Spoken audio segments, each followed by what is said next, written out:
नमस्कार दोस्तों, विज्ञप्ति पीसीएस के यूट्यूब चैनल पर आप सभी का स्वागत है। कल हम लोगों ने देखा था जर्मनी का एकीकरण और उसके बाद फिर आज हम लोग देखेंगे प्रथम विश्व युद्ध। ठीक है, जर्मनी के एकीकरण में हमने देखा था कि बिस्मार्क की नीतियां कैसे वहां पर सक्सेस हुई और जर्मनी का एकीकरण हो पाया, कैसे उसने शेडोवा का युद्ध ऑस्ट्रिया के साथ लड़ा और उत्तरी क्षेत्रों को स्वतंत्र करवाया। उसके बाद कैसे सेडान का युद्ध उसने फ्रांस के साथ लड़ा और जो है सेडान के बाद फ्रैंकफर्ट की जो संधि हुई और फ्रैंकफर्ट की संधि में उसने एल्सास और लॉरेंज के क्षेत्र जो कि फ्रांस के खनिज के माध्यम से बहुत ही इंपॉर्टेंट एरियाज थे वो भी उसने छीन लिए। यहीं से फर्स्ट वर्ल्ड वॉर की जो है बीज बोए जाते हैं, ऐसा कहते हैं कि फ्रैंकफर्ट की संधि भी जो थी वो भी इसमें कहीं ना कहीं सहायक थी। तो फर्स्ट वर्ल्ड वॉर की जो कहानी है वो यहीं से शुरू हो गई, क्योंकि जैसे ही एल्सास और लॉरेंज के क्षेत्र फ्रांस के गए तो बिस्मार्क भी यहाँ पर समझ गया था कि अब कहीं ना कहीं फ्रांस उस पर दोबारा से पलटवार जरूर करेगा। तो वो अपना जो है जर्मन रसिया से और ऑस्ट्रिया से और इटली से संबंध बेहतर कर लेता है और फ्रांस को अकेला रखता है। वो फ्रांस का गुट नहीं बनने देता है। उसको पता था कि अगर फ्रांस को बाहरी शक्ति मिल जाती है, सहयोग मिल जाता है बाहरी, तो वो जरूर जर्मनी पर अपना जो है फिर से अधिकार करने की कोशिश करेगा और जर्मनी से बदला लेगा। तो ये तो था जर्मनी का एकीकरण होने के बाद की स्थिति। अब जर्मनी यहाँ पर बिस्मार्क क्या करता है कि बिस्मार्क बिस्मार्क एक त्रिगुट संधि भी करता है, जो कि गुप्त संधि थी। वो ऑस्ट्रिया और इटली के साथ कर लेता है। जर्मनी, ऑस्ट्रिया और इटली के साथ ये त्रिगुट संधि हो जाती है। और जब बिस्मार्क यहाँ से चांसलर के रूप में हटाया जाता है, जर्मनी के चांसलर के रूप में, तो फिर यहाँ पर दिक्कत स्टार्ट होती है। दिक्कत ये स्टार्ट होती है कि उसी टाइम पे फिर फ्रांस अपनी गुटबाजी स्टार्ट कर देता है और वो यहाँ वहाँ अपने जो संबंध है बेहतर करने लगता है। जब तक बिस्मार्क था उसने फ्रांस को अकेला ही रखा, उसने उसके संबंध बेहतर नहीं होने दिए अन्य देशों के साथ। ठीक है, ये तो थी जर्मनी की कहानी। अब देखते हैं कि अब ये प्रथम वर्ल्ड वॉर और कहाँ से क्या बीज बोए जा रहे हैं। देखिए, जैसे ही इटली और जर्मनी का एकीकरण पूरा हुआ तो इटली और जर्मनी अपने आप में एक पावरफुल राष्ट्र के रूप में उभरे और फ्रांस भी कहीं ना कहीं इतनी पावर रखता था कि ऑस्ट्रिया यहाँ पर अपना शांत बैठ गया। ठीक है, तो अब ऑस्ट्रिया कहाँ पर अपना वो साम्राज्यवादी नीति को सपोर्ट करता था, वो हमेशा साम्राज्यवादी नीति के समर्थन में रहता था। तो अब यहाँ पर करेगा वो जो है जो ऑटोमन साम्राज्य रहता है यहाँ पर, ये ऑटोमन साम्राज्य भी अब जो है ढीला बढ़ रहा है धीरे धीरे। तो फिर वो बाल्कन वाला जो क्षेत्र है, इस पर इसी बाल्कन वाले एरिया को लेके फर्स्ट वर्ल्ड वॉर की जो है कथा कहानी स्टार्ट होती होती है। सॉरी, देखिए अब क्या होता है, जो बाल्कन वाला एरिया होता है वो रसिया की भी इस पर नजर होती है और यहाँ पर ऑस्ट्रिया की भी नजर होती है, क्योंकि ये दोनों क्षेत्रों से लगा हुआ एरिया है। ये फोटो के माध्यम से ये दिख नहीं रहा है, बीच में देखिए ये वाला जो एरिया है, जो बुल्गारिया, रोमानिया और सर्बिया, ये वाला एरिया ये बाल्कन क्षेत्र के रूप में है। तो आप इसको समझते रहिए, मेरी फोटो के पीछे ही जा रहा है ये। ठीक है, तो ये बाल्कन एरिया है। अब यहाँ पर देखिए क्या है कि स्लाव प्रजाति रहती है और रूस में भी स्लाव प्रजाति रहती है। तो रूस कहीं ना कहीं चाहता है कि ये वाला एरिया जो है मेरे पास होना चाहिए, क्योंकि रूस भी अब यहाँ पर कहाँ पर साम्राज्य करेगा अपना, कहाँ पर साम्राज्यवादी नीति को बढ़ावा देगा, तो वो भी बाल्कन क्षेत्र के पीछे पड़ा है और ऑस्ट्रिया भी बाल्कन क्षेत्र के पीछे पड़ा है। अब क्या होता है, जब ऑटोमन साम्राज्य कमजोर पड़ता है तो यहाँ पर स्लाव प्रजाति को सपोर्ट देता है रशिया, और रशिया स्लाव प्रजाति के साथ साथ बोलता है कि अब आप लोग यहाँ पर विद्रोह कीजिए, या फिर मान लीजिए यहाँ पर स्वतंत्र होने की वो रखते हैं, यहाँ के लोग भी स्वतंत्र होने की चाहत रख रहे थे, तो विद्रोह के लिए वो बढ़ावा दे देता है रसिया। और ये विद्रोह देखते ही देखते इतना बड़ा हो जाता है कि वो टर्की पर भारी पड़ जाता है और टर्की को अलग थलग कर देता है। और यहाँ पर फिर जैसे ही युद्ध के वो होती है तो रसिया कूद जाता है और रशिया टर्की युद्ध और जो है और बाल्कन क्षेत्र में होता है और यहाँ पर टर्की को हरा देता है रसिया। ठीक है, और इसके बीच, इन दोनों के बीच में फिर होती है सैन स्टीफेनो की संधि। सैन स्टीफेनो की संधि में जो जो बाल्कन साम्राज्य है ऑटोमन साम्राज्य से अलग कर दिया जाता है और वो स्वतंत्र हो जाता है यहाँ पर। ठीक है, अब ये बात ऑस्ट्रिया भी देख रहा था और यहाँ पर रसिया भी देख रहा था। अब रसिया सोच रहा था कि ये कहीं ना कहीं हमारे पक्ष में होना चाहिए, लेकिन ऐसा हो नहीं पा रहा है। तो ऑस्ट्रिया यहाँ पर एक बर्लिन सम्मेलन करता है और बर्लिन सम्मेलन में, क्योंकि उसको डर था कि रूस इस पर ऐसा ना हो कि कब्जा जमा ले, तो इसके इसके लिए वो बर्लिन सम्मेलन बुलाते हैं। जर्मनी में बर्लिन है। तो जर्मन सम्मेलन में क्या होता है, बर्लिन सम्मेलन में होता है जो सर्बिया वाला इलाका है, सर्बिया वाले इलाके के पास में ही बोस्निया और हर्जिगोविना ये दोनों क्षेत्र स्वतंत्र रूप से ऑस्ट्रिया के लिए दे दिए जाते हैं। और ये बात जो है सर्बिया पचा नहीं पाता है। तो सर्बिया में जो वहाँ के लोग होते हैं स्लाव प्रजाति के, वो एक आतंकी गुट बना लेते हैं और ऑस्ट्रिया के कुछ अधिकारियों की हत्या करना स्टार्ट कर देते हैं। तो इसी हत्या को रोकने के लिए यहाँ का जो है राजकुमार वहां जाता है सर्बिया शांति के लिए। लेकिन जब वो शांति के लिए वहां पे जाता है तो स्लाव प्रजाति के लोग ही उसको मार देते हैं, जो कि एक तत्कालीन कारण रहता है प्रथम विश्व युद्ध का। अब देखिए, ये युद्ध ऑस्ट्रिया और सर्बिया के बीच हो रहा है डायरेक्ट तौर पर देखा जाए, लेकिन इनडायरेक्ट तौर पर इसमें देखा जाए तो यूरोप और बाहरी शक्तियां भी शामिल हो जाती है। कैसे? देखिए, दो गुट बन जाते हैं, जर्मन ऑस्ट्रिया और ये बुल्गारिया और तुर्की, ये जो होते हैं ध्रुवी राष्ट्र के नाम से एक गुट बनाते हैं, क्योंकि इनके हित आपस में जुड़ रहे थे। और फिर एक मित्र राष्ट्र के रूप में जुड़ता है ब्रिटेन, फ्रांस, इटली और रशिया, ये जो होते हैं। और बाहरी में देखा जाए तो फिर अमेरिका भी इसी गुट में जुड़ जाता है। पहले इटली प्रथम गुट में था, ध्रुवी राष्ट्रों में था, लेकिन कुछ कारण होने की वजह से फिर वो मित्र राष्ट्रों के साथ आ जाता है, तो ये अलायंस ग्रुप बन जाता है और वो एक ध्रुवी राष्ट्र बन जाता है। अब दो गुट बन जाते हैं और इनके बीच लड़ाई होती है, और लड़ाई में जो ध्रुवी राष्ट्र हैं उनकी हार हो जाती है। अब हार होने के बाद फिर इनके साथ बहुत मतलब अलग अलग क्षेत्रों के साथ अलग अलग संधियां होती हैं। सबसे मेन संधि इसमें से निकल के आती है जर्मनी के साथ, जो कि होती है जर्मनी के साथ होती है वार्सोय की संधि। ठीक है, वार्सोय पोलैंड में है, और इस वार्सोय में क्या होता है वो मैं आपको बताता हूँ। देखिए, सबसे पहले तो फ्रांस क्या करता है यहाँ पर, कि फ्रांस अपने एल्सास और लॉरेन वाले क्षेत्र जो है ये सबसे पहले छीन लेता है, और इसके आसपास के इलाके भी छीन लेता है। और यहाँ पर एक पूर्वी क्षेत्र में सबसे बड़ा झटका लगता है रूस को, जर्मन को। ये यहाँ पर पोलैंड राज्य की स्थापना हो जाती है, जो कि पूरा जर्मन वाला एरिया था वही था, पूर्वी वाला क्षेत्र दे दिया जाता है पोलैंड को। और पोलैंड के लिए एक चीज और, यहाँ से रास्ता दे दिया जाता है समुद्र के लिए, पोलिस गलियारा के नाम से इसको जाना जाता है। ये सबसे बड़ा झटका था जर्मन के लिए। ठीक है, और देखिए एक चीज देखिए आप, ऑस्ट्रिया और सर्बिया के बीच ये युद्ध हुआ, और ऑस्ट्रिया से भी ज़्यादा पावरफुल इस समय जर्मन था। तो जर्मन के साथ पूरे देश चाहते हैं कि जर्मनी इतना कमजोर कर दिया जाए इस बार कि वो आगे उठ नहीं पाए। और कहीं ना कहीं फ्रांस तो जो फ्रैंकफर्ट की संधि हुई थी उसका बदला यहाँ पर ले रहा है भरपूर तरीके से। तो पोलैंड राज्य यहाँ पर बनाया गया, और पोलैंड की जो कैपिटल है वही है वॉर्सॉय, वहीं पर ये संधि चल रही है। और यहाँ पर एक गलियारा दे दिया जाता है पोलैंड को सीधा, जो कि बीच जर्मनी से था, और पोलिस गलियारे के नाम से इसको जाना जाता है। ये तो थी संधि।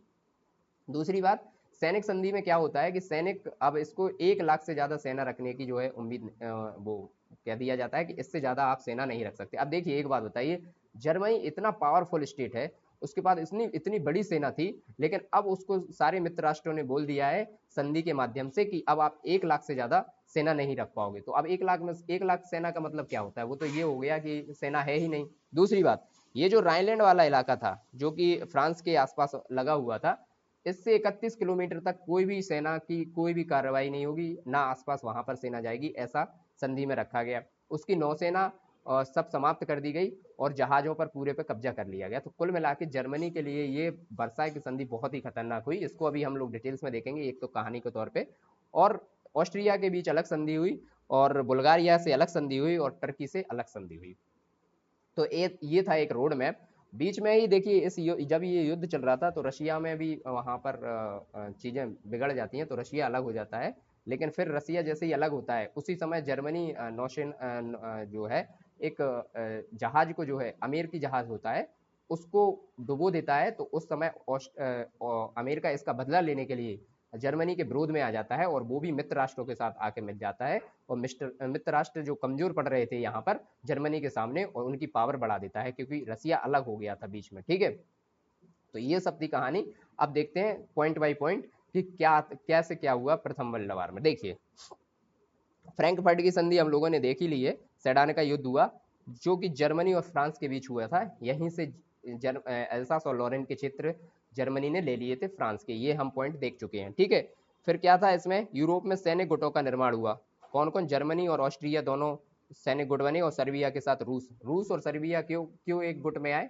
क्योंकि सर्बिया बाल्कन क्षेत्र में आता था, जिस पर नजर रूस की भी थी।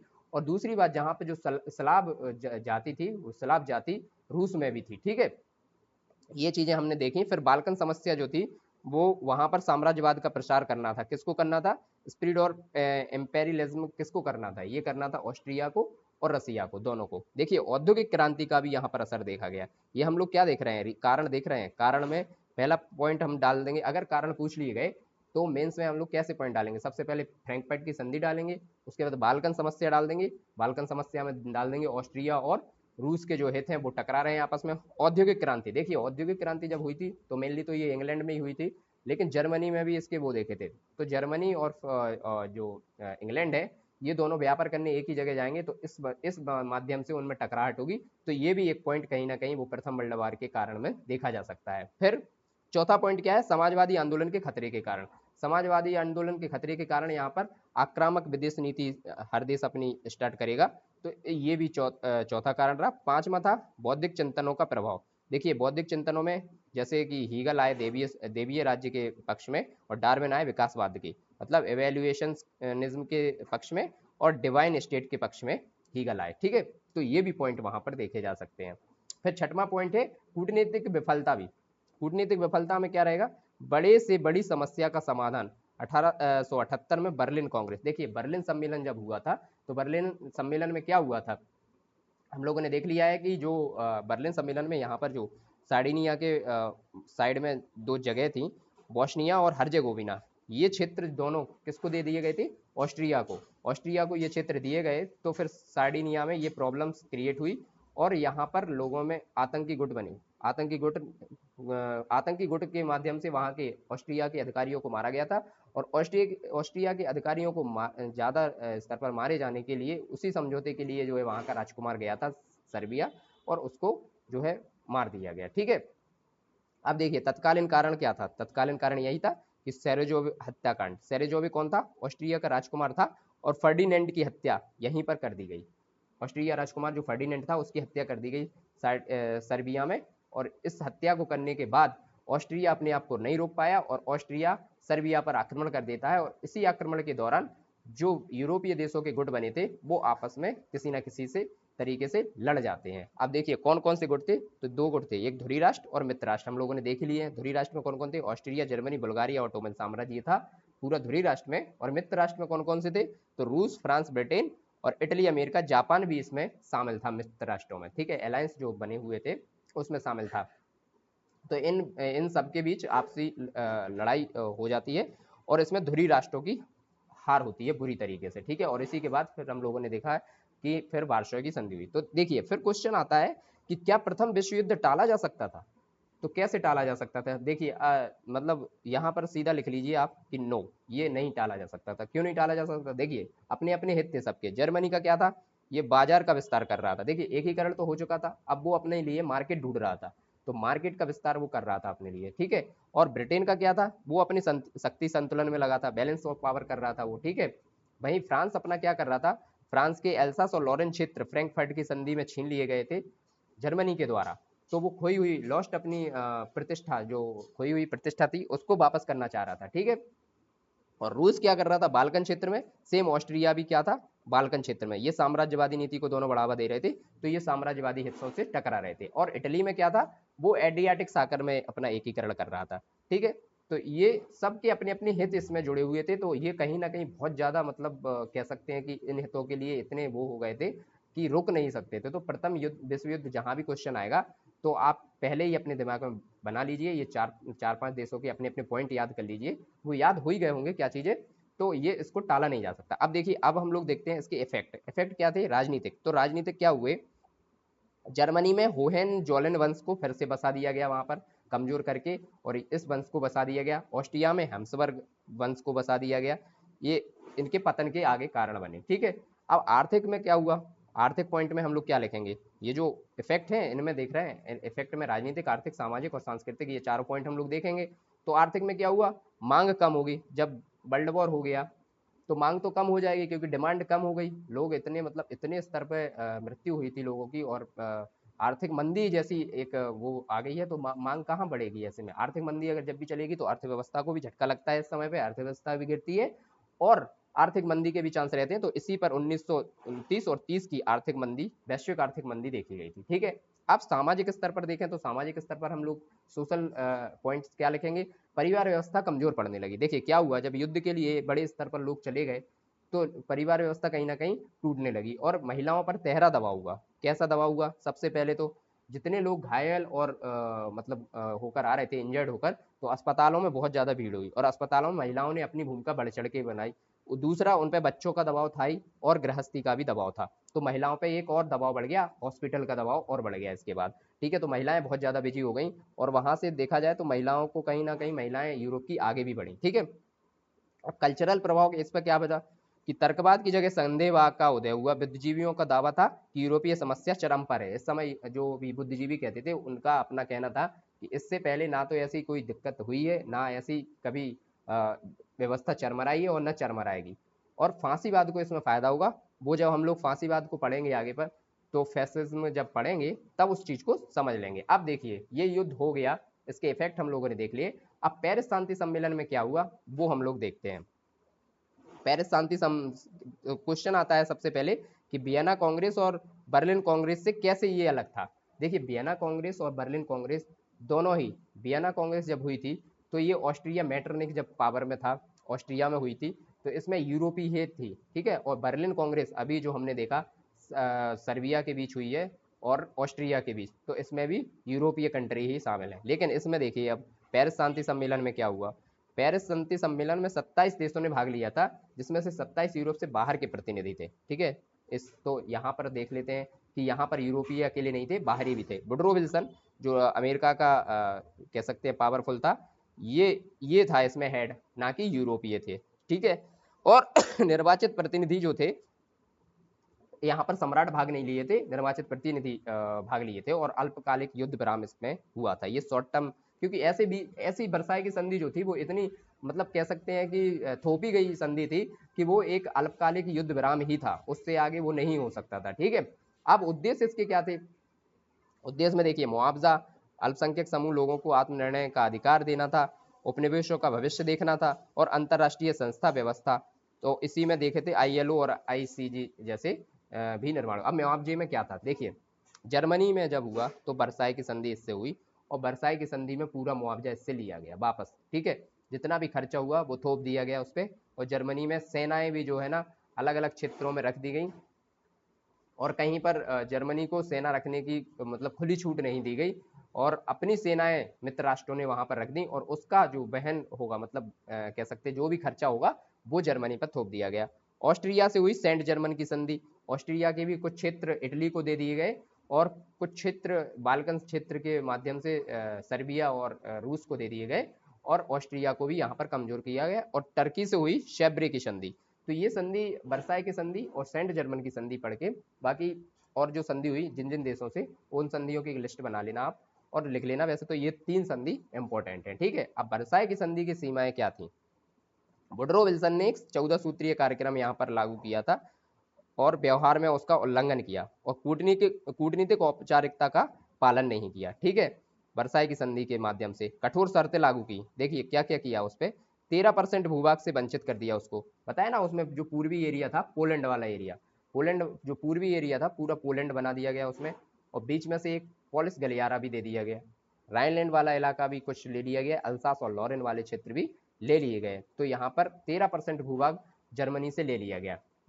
डेंजिंग बंदरगाह जो था पोलैंड को दे दिया गया, जो कि समुद्री किनारे था, जो जिसके लिए पॉलिस गलियारा बनाया गया था। ठीक है, और अल्सास और लॉरेंस के क्षेत्र फ्रांस को दे दिया गया। तो यही पॉइंट हमने वहां भी देख लिए थे। देखिए, ये संधि इतनी खतरनाक थी कि इस समय केन्स का जो प्रतिनिधि मंडल था उसने तक ध्यान दे दिया था। कहा कि ब्रिटिश का जो प्रतिनिधि मंडल था उसने पूरा मतलब त्याग पत्र दे दिया था। उसको लग रहा था कि बहुत ज्यादा ऐसी संधि से हम बाहर ही चले जाएं तो बेहतर है। और इसमें फिर 1932 में एक हुआ था लाउंसेन सम्मेलन, उसमें जर्मनी का 90% तक ऋण माफ होगा। आगे वो आगे की चीजें हैं। ठीक है, अब आत्मनिर्णय का अधिकार क्या है। आत्मनिर्णय का अधिकार क्या है। राज्यों का पुनर्गठन, चेकोस्लाविया, यूगोस्लाविया, हंगरी और ऑस्ट्रिया, ये सब ऑस्ट्रिया वाले जो दक्षिण वाले एरियाज हैं वहां पर चेकोस्लाविया, यूगोस्लाविया, हंगरी और ऑस्ट्रिया, ये सब क्षेत्र स्वतंत्र तरीके से बन के आए। कैसे, मैप में थोड़ा देख लेते हैं। देखिए ये है ऑस्ट्रिया, तो यहीं पर बन गया था। हंगरी यहीं पर, चेकोस्लाविया, यूगोस्लाविया, ये सब क्षेत्र यहीं पर बना दिए गए। ठीक है, तो ये कहीं ना कहीं ऑस्ट्रिया से भी काट काट के क्षेत्र बनाए गए थे, तो ऑस्ट्रिया की ये शक्ति को कम कर रहे थे। सीमाएं क्या लगाई गई। ब्रिटेन फ्रांस द्वारा अवसरवादी नीति का कारण बना, इसकी अवहेलना की गई। ठीक है, और 1991 में चेकोस्लाविया और यूगोस्लाविया टूट गए।